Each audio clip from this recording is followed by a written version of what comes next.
Right now, I am satisfied we can get through this week in New York City in terms of our healthcare system.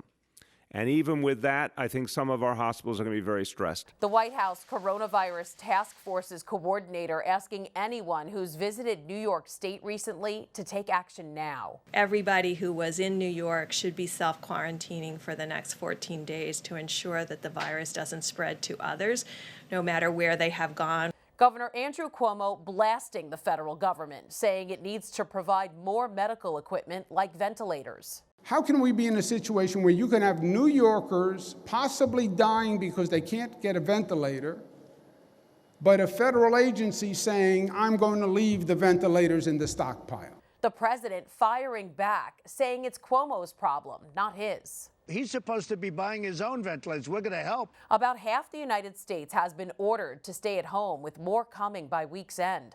But President Trump still optimistic the country will be back to normal in less than 3 weeks.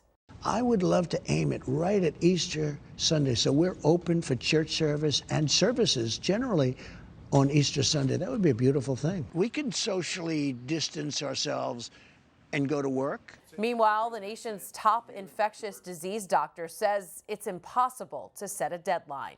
You can look at a date, but you got to be very flexible and on a literally day by day and week by week basis. Obviously, no one is going to want to tone down things when you see what's going on in a place like New York City.